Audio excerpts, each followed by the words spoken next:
সবাই একটু হাত জোড় করুন। আমরা একটু দেবাদিদেব মহাদেবকে প্রণাম জানাই, ধ্যান মন্ত্রে তাকে একটুখানি স্তব করি। সবাই একটু হাত জোড় করুন। ও ধ্যায়ে নিত্যং মহেশং রজতগিরিনিভং চারুচন্দ্রাবতংশং रत्नाकल्पोज्ज्वलाङ्गं परशुमृगवराभीतिहस्तं प्रसन्नं पद्मासीनं समन्तास्तुतममरगणैः व्याघ्रकृतिवसानं विश्वाद्यं विश्वबीजं निखिलभयहरं पञ्चवक्त्रं त्रिनेत्रम् ॐ नमः शिवाय, ॐ नमः शिवाय, ॐ नमः शिवाय, ॐ नमः शिवाय, ॐ नमः शिवाय, ॐ नमः शिवाय, ॐ नमः शिवाय, ॐ नमः शिवाय। हसितगिरिसमं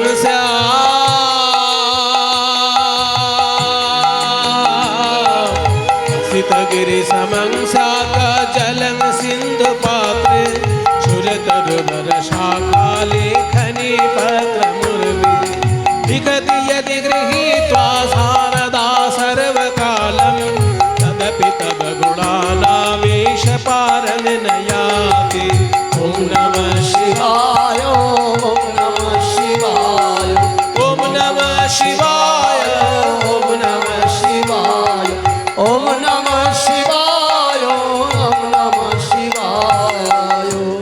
যে সংস্কৃত শ্লোকটি আমি বললাম একটু ব্যাখ্যা করি, কারণ এগুলো আমাদের ভারতবর্ষের অত্যন্ত মূল্যবান সাহিত্য। এই শ্লোক স্বয়ং রামকৃষ্ণদেব দক্ষিণেশ্বরের মন্দিরে প্রতিদিন উচ্চৈস্বরে পাঠ করতেন। মিনমিন মিনমিন করে নয়, গুনগুন করে নয়, উচ্চৈস্বরে। ওই যে দক্ষিণেশ্বরে গঙ্গার ধারে যে 12টি শিব মন্দির আছে, ওই শিব মন্দিরে পুজো করতে করতে উনি যখন ঘুরতেন এই মন্ত্রগুলি উনি বলতেন। এবং এমন লেখা আছে যে এমন উচ্চৈস্বরে উনি মন্ত্র সুন্দর করে পাঠ করতেন যে মন্দির যেন থরথর করে কাঁপছে এরকম মনে হতো। এত সুন্দর তার এই মন্ত্র পাঠ ছিল। এই মন্ত্রটি আমি একটা শ্লোকই বলেছি, যদি অনেক শ্লোক আছে। এই শ্লোকটির মানেটা বললে আপনারাও খুব আনন্দ পাবেন।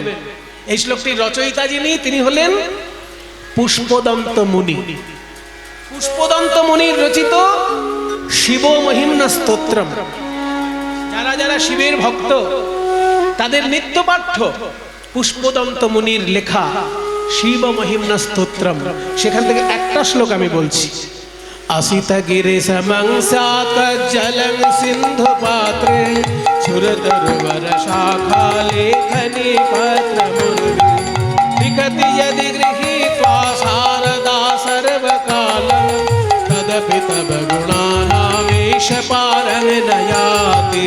ॐ नमः शिवाय, সবাই সবাই বলুন, সবাই বলুন। शिवाय, ॐ नमः शिवाय, ॐ नमः शिवाय, ॐ नमः शिवाय, ॐ नमः शिवाय, शिवाय, ॐ नमः शिवाय, ॐ नमः शिवाय। অশীত গিরি সমং। অশীত মানে শীত মানে সাদা। ওরে বাবা, শীত মানে তো ঠান্ডা। হ্যাঁ, শীত মানে তো ঠান্ডা, মানে সেটা হচ্ছে তালবস্যয় দীর্ঘিত। বাংলা ভালো করে শিখতে হবে আমাদের। তালবস্যয় দীর্ঘিত শীত মানে ঠান্ডা, আর দন্তেশ্বয় হর্ষিত শীত মানে সাদা। তাহলে অশীত মানে কালো, অর্থাৎ কালি। লিখতে গেলে কালি লাগে আর কলম লাগে, দোয়াত আর কালি। তো সেই কালিটা যদি সারা বিশ্ব ব্রহ্মাণ্ডে যত পাহাড় পর্বত আছে এই পাথরগুলো গুঁড়ো করে যদি কালি বানানো হয়, অশীত গিরি সমং মানে বিশ্ব ব্রহ্মাণ্ডের যত পাহাড় পর্বত সেগুলো যদি গুঁড়ো করে কালি হয়, অশীত গিরি সমং স্যাদ কজ্জলং সিন্ধু পাত্র।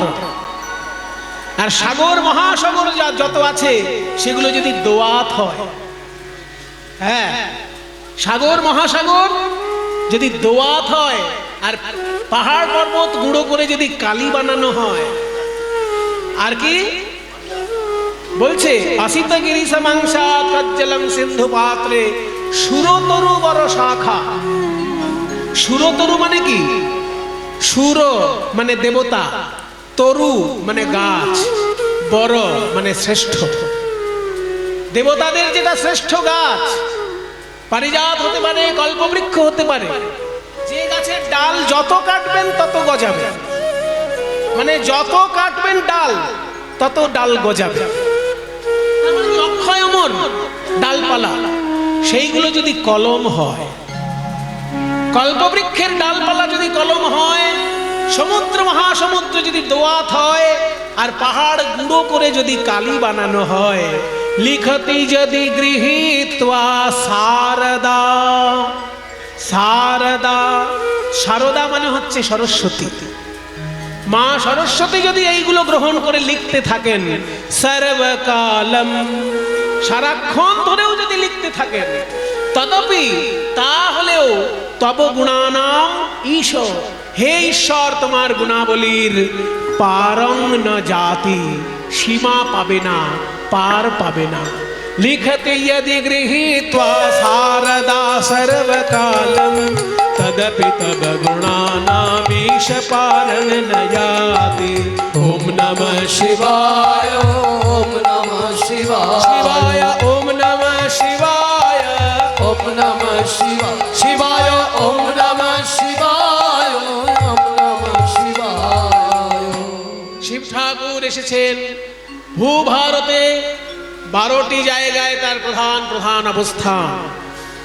গুজরাটে রয়েছে সোমনাথ মন্দির, তারপর একদম গুজরাটে আরো একটি জ্যোতির্লিঙ্গ আছে, তার নাম নাগেশ্বর। সোমনাথ হচ্ছে গুজরাটে, আবার নাগেশ্বরও গুজরাটে। তাছাড়াও উত্তর ভারতের একদম হিমালয় পর্বতে রয়েছে কেদারনাথ। তারপর বেনারসে রয়েছেন বিশ্বনাথ, আর ঝাড়খণ্ডে দেওঘরে বৈদ্যনাথ বিরাজ করছেন। এইবার মধ্য ভারতে রয়েছে ত্র্যম্বকেশ্বর, ওঙ্কারেশ্বর, ঘৃষ্ণেশ্বর আর ভীমাশঙ্কর। এনারা সবাই মহারাষ্ট্রে বিরাজ করছেন, মহারাষ্ট্র, মধ্যপ্রদেশ এবং মহারাষ্ট্র মিলে। আরো দক্ষিণে যদি চলে যান তাহলে দেখতে পাবেন মল্লিকার্জুন বিরাজ করছেন। আরো রয়েছেন রামেশ্বরম, রামেশ্বর বিরাজ করছেন। কাজে সারা ভারতবর্ষে 12টি জায়গায় স্বয়ং ভগবান বিরাজ করছেন। আর এক রয়েছে উজ্জয়িনীতে মহাকালেশ্বর বিরাজ করছেন। কাজে 12টি জায়গায় স্বয়ং দেবাদিদেব মহাদেব উজ্জ্বল রূপে বিরাজ করছেন। এই 12টি জায়গায় যদি প্রণাম করা যায়, জীবন ধন্য হয়ে যায়। আপনাদের আশীর্বাদে 2012 সালে আমি সংকল্প নিয়েছিলাম যে 2012 সালে আমার যেন দ্বাদশ জ্যোতির্লিঙ্গ দর্শন সম্পূর্ণ হয়। 12 সঙ্গে 12 মিলাতে চাইছি। আপনাদের আশীর্বাদে 2012 সালেই আমি দ্বাদশ জ্যোতির্লিঙ্গ দর্শন সম্পূর্ণ করে রেখেছি। তার মধ্যে আমার সব থেকে মজা লেগেছে 2টি জায়গায়। একটা হচ্ছে রামেশ্বরম, যেখানে স্বয়ং মা শারদা গঙ্গা জল ঢেলে কি বলেছিলেন জানেন? যে ত্রেতা যুগে আমি তোমাকে যেমন দেখেছিলাম এখনো তোমাকে তেমন দেখছি। মানে হঠাৎ করে বলে আবার কথাটা লুকিয়ে ফেলেছে। যে পাশে ছিল সে বলল, মা কি বললে, তুমি জানো কি বললে?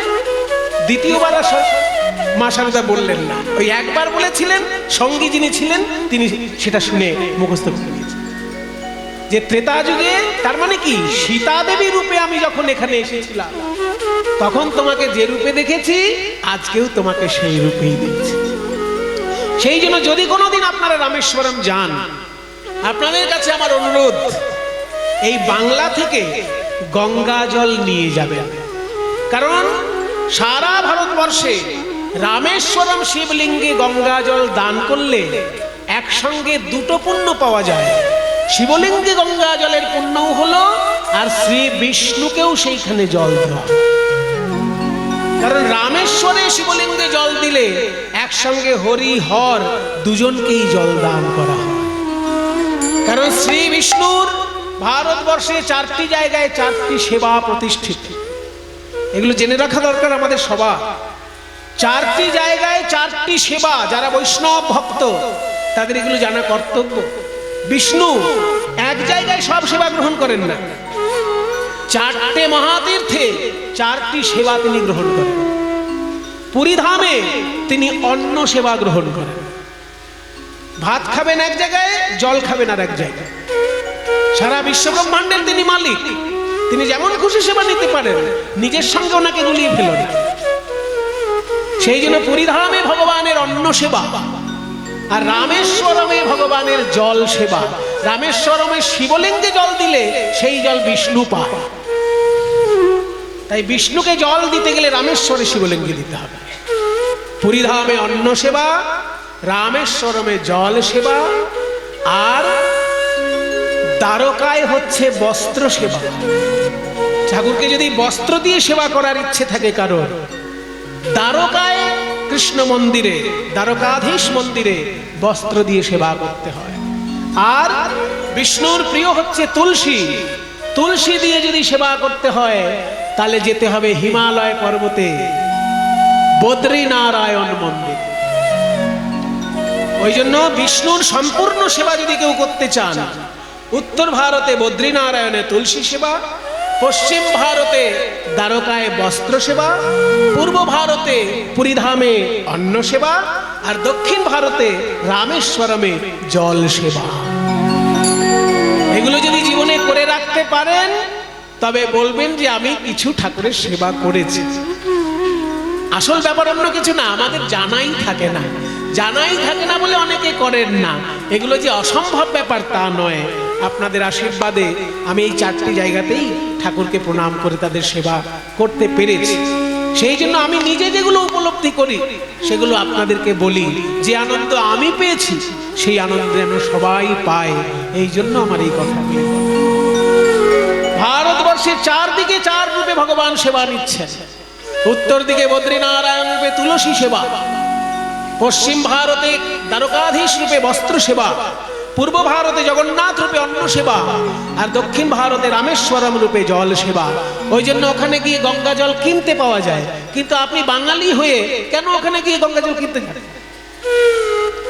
ওই জন্য এখান থেকে ছোট একটা বোতলে জল নিয়ে যাবেন, গঙ্গা থেকে নিজে জল নিয়ে যাবেন, গিয়ে ওখানে শিবলিঙ্গে ঢাল। তাই দ্বাদশ জ্যোতির্লিঙ্গ রূপে স্বয়ং শিব ঠাকুর সারা ভারতবর্ষে বিরাজ করছেন। ওই জন্য শিবের নামে প্রথম চিঠি লিখতে হয় যে কোনো যজ্ঞে, প্রথম চিঠি শিবের নামে। প্রথমে শঙ্করে পরে শঙ্করী, প্রথমে শঙ্করে পরে শঙ্করী রে, গণপতি কার্তিকে রে, ওই গণপতি কার্তিকে রে, সে যে পদ্মজনী লক্ষ্মী বিনা আর পানি, সে যে পদ্মজনী লক্ষ্মী বিনা পানি। আর একটা কথা বলা বাকি আছে, বলে রাখি যদি কেউ পায়। 4টে সেবায় কিন্তু বিষ্ণু সেবা সম্পূর্ণ নয়। আর একটা সেবা সেটাই পূর্ণ হয়, সম্পূর্ণ হয়, পঞ্চসেবা। অন্ন, জল, বস্ত্র, তুলসী। আর বস্ত্রের সঙ্গে একটা কথা আছে জানেন তো, অলংকার, বস্ত্রালঙ্কার। ওই জন্য অলংকার দিয়ে যদি কেউ ঠাকুরের সেবা করতে চায় তাহলে সেটা করতে হবে তিরুপতি মন্দিরে। দক্ষিণ ভারতে যে তিরুপতি মন্দির, ওই তিরুপতি মন্দিরে অলংকার দিয়ে ঠাকুরকে সেবা করতে হয়। তবে অলংকার তো ঠাকুরকে দেবার মতন ক্ষমতা সবার থাকে না। ওই জন্য কণা মাত্র সোনা সেইখানে মন্দিরে দান করতে, এটা বিধান। 1 কণা সোনা তিরুপতির মন্দিরে দান করলে আপনার সারা ভারতবর্ষের সম্পূর্ণ সেবা হয়ে গেল। অন্ন, জল, বস্ত্র, অলংকার এবং তুলসী, এই পঞ্চ উপকরণে, পঞ্চ উপচারে বিষ্ণুর পরিপূর্ণ সেবা হয়ে গেল। তাই প্রথম চিঠি হচ্ছে শিব ঠাকুরের নামে, প্রথমে শঙ্করে পরে শঙ্করে, লেখে প্রথমে শঙ্করে পরে শঙ্করী রে। গণপতি কার্তিকের রে, গণপতি কার্তিকে রে। পদ্মজনী লক্ষ্মী বিনা আর পানি, সে যে পদ্মজনী লক্ষ্মী বিনা পানি, পত্র লিখে নিজ করে, আর সে যে পদ্মজনী লক্ষ্মী বিনা পানি, পত্র লেখে নিজ করে। একে একে পত্র লিখে যে দিল, একে একে পত্র লিখে